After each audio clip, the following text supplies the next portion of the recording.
Por que não existe mais milagres como antes? Dr. Rodrigo Silva explica. Bora pro vídeo. Por que Deus não se manifesta hoje como no passado? Os milagres se tornam cada vez mais distantes e anônimos. E a necessidade dos milagres maiores. Exatamente. Mas houve muitos não milagres na Bíblia. Tá certo? Por exemplo, Jesus ressuscitou, é verdade. E Pedro foi liberto da prisão por um anjo, mas Pedro não foi liberto quando ele foi crucificado de cabeça para baixo. Paulo não foi liberto quando ele foi degolado. Muitos morreram, muitos foram entregues. E cadê o milagre? Invicto. É isso aí, cadê o milagre? O que gera o questionamento, e você como arqueólogo você pode trazer... Foi um zoeiro na sala de aula, isso aí. Foi um BO na sala de aula. Não, imagina. E deve estar sendo agora aqui no comentário. Que eu acho que muita questão é por que essas coisas aconteceram numa época que não tinha o celular com HD sendo filmado, entendeu o que eu quero dizer? Que é aquela coisa assim, tá, legal. Maria teve um filho virgem, bacana. Jesus ressuscitou, o mar abriu no meio, tudo numa época que foi escrita tal. Por que não tem agora? As pessoas vão falar, mas Jesus não vai voltar ao momento, tal onda de calor, tsunami e tal. Por que agora não aparece Jesus de volta? Boa pergunta. Olha, essa pergunta é excelente. Uma das indagações que Cristo fez em relação aos últimos tempos é, quando vier o Filho do Homem, porventura achará fé na terra? Por quê? E essa é uma indagação honesta, que o teólogo também faz. Por que Deus não se manifesta hoje como no passado? Você sabe que hoje não tem mais casos de virgens dando luz a Salvador em grutas? Acho que não teria mais virgem. Acho que já teria mais virgem, né? Também. Exatamente. O funk tirou um pouco a galera.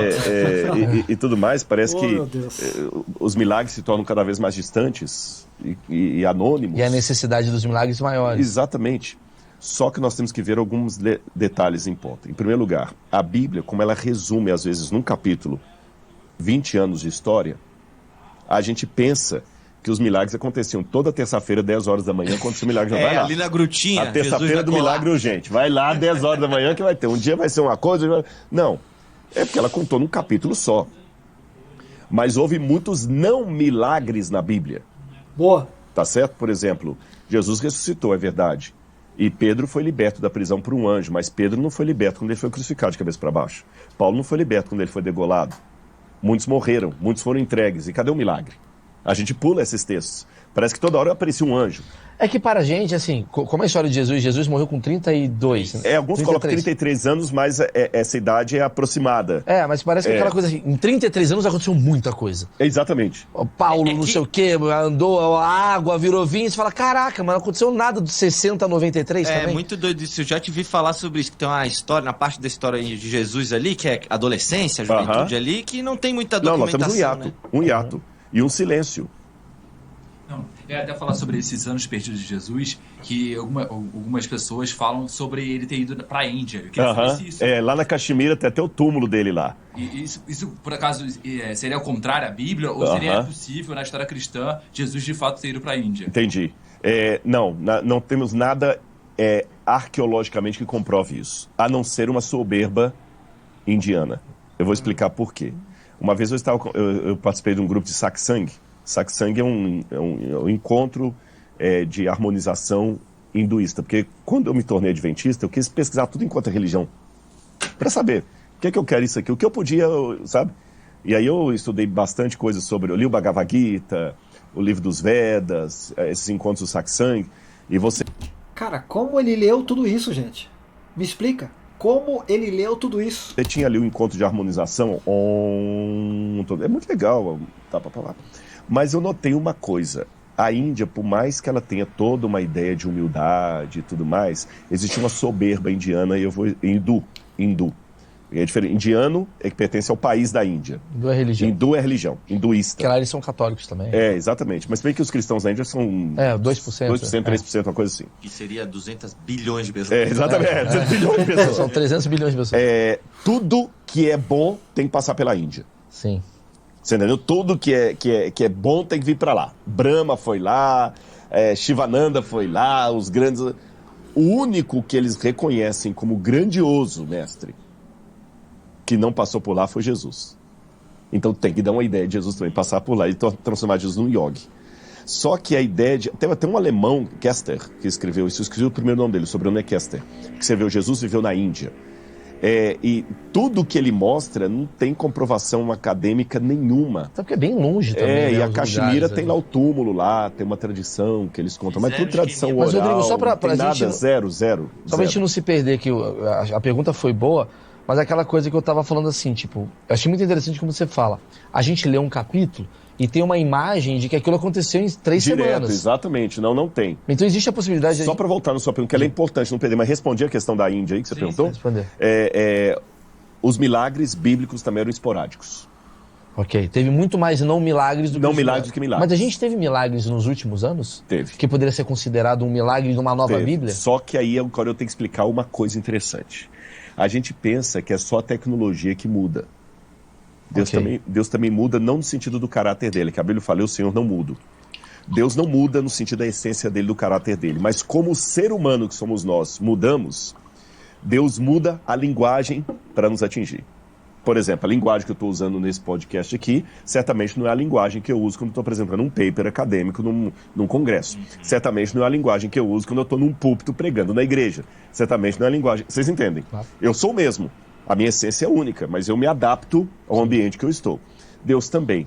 Então, o que acontece? Hoje, eu vou falar o seguinte, os poderes espirituais do bem e do mal, eles vão mudando as expressões. Por exemplo, virada de lote do Subido ao Vivo na próxima sexta-feira. É isso mesmo, nós estamos nos últimos... O modo de expressão de possessão demoníaca hoje não é mais como no passado. Meu Deus. Que era como? No passado, como é que geralmente era a possessão demoníaca? A pessoa pegava, tipo, exorcismo. Sim, girava a cabeça. Né? Hoje você quase não vê daquele caso. E muitos que vê, você vê que são, geralmente, assim, são pouquíssimos casos, mas a maior parte hoje não é daquele jeito mais. Mas como é que é hoje o tipo de possessão demoníaca? É interessante que tem um livro do Dr. Andrew Newberg, que ele fala do ponto de Deus no cérebro, que quando você está sob efeito religioso, tem um ponto no cérebro que brilha. Você sabe? É interessante. Ele dá tantas referências assim, né? E uma coisa que eu tenho buscado a Deus é isso, cara. De eu ler livros e lembrar dos livros. Lembrar das referências. Claro, você não vai lembrar o livro inteiro, mas pelo menos alguns pontos você vai lembrar, os principais pontos. Cara, é incrível como a mente do Dr. Rodrigo Silva trabalha para isso. Ele dá referência de nome, de livro. Da Bíblia, então, nem fala. Mas, inclusive, o livro do doutor tal, do século 13. Cara, incrível. Sabe que o cérebro humano, ele é mapeado e com fotografias de pósitrons, eles conseguem saber se você está excitado. Se colocar pornografia, vai ser uma parte do cérebro que vai brilhar. Se colocar uma cena de violência, vai ser outra parte. Se você comer algo agradável, vai ser uma parte. O nosso cérebro todo mapeado. E o dos animais também, porque o animal também tem sinapse. O animal tem cérebro, é claro. O rato, o cachorro, o mamífero. Só que tem uma parte que brilha no nosso cérebro, específica, que não tem nos animais, que é o que eles chamam do ponto de Deus. Que é quando você está sob efeito de questão espiritual, religiosa, mística. Que é o transcendente. Né? Só aquilo ali que brilha. E é interessante que quando a pessoa está sob efeito de alguns tipos de drogas, brilha no mesmo lugar. Caramba. E é curioso que você dificilmente vê alguém sob efeito de drogas tendo uma alucinação para o bem. É uma possessão demoníaca atualizada. Seria as drogas. É verdade, né? O cara nunca bebe e fala, vou dar uma cesta básica para aquela galera. Exatamente. Você pode olhar, o bagulho é ruim. O bagulho é ruim. Você está entendendo? No passado, com outra medicina, você é expulsado. Até as drogas que são consideradas, digamos assim, ayahuasca, por exemplo. Aham. Pois é, a pessoa tem transes místicos e eles são perigosos. Porque, sabe uma coisa?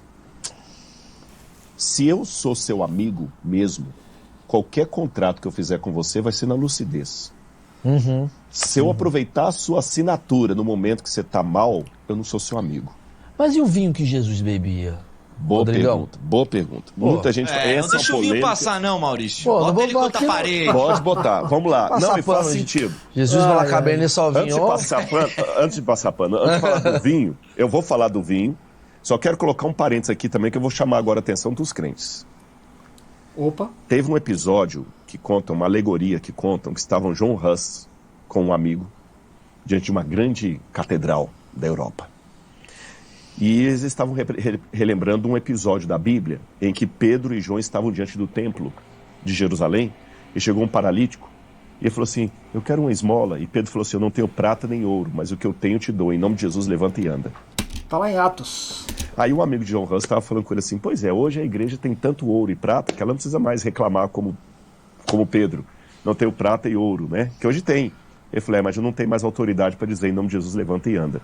É verdade. Então hoje também está faltando a chamada igreja de Cristo, aquele compromisso, aquele jejum e aquela autoridade espiritual para expulsar um demônio definitivamente em nome de Deus. Não estou falando desse charlatanismo que tem por aí, que o camarada faz show, vem cá que eu vou expulsar, e tudo mais. Qual vem cá, entrevista, não é, você cara. entendeu? Estou falando daquela coisa real mesmo. Hoje o cristianismo, e isso em parte, eu vou entrar na questão do vinho, isso em parte responde por que os milagres estão ficando cada vez mais raros.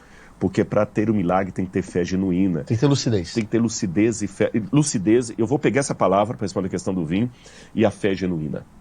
Tá certo? E infelizmente o cristianismo hoje, que estava previsto no Apocalipse que seria assim, é de fachada, sabe, cara? Pô, eu fico tão triste porque eu vou admitir uma coisa aqui no achismo. Isso não é achismo, infelizmente é certeza. Tem muita gente que está ficando ateu graças aos cristãos. Meu Deus. Vamos ficar nessa. Se você chegou até aqui, já sabe, né? Dá um like nesse vídeo, se inscreva no canal e fique ligado nos próximos conteúdos. Mais vídeo react aqui no canal do Marquinhos. Gente, não vou nem comentar essa aí. Vou deixar pra gente refletir. Até mais. Tchau.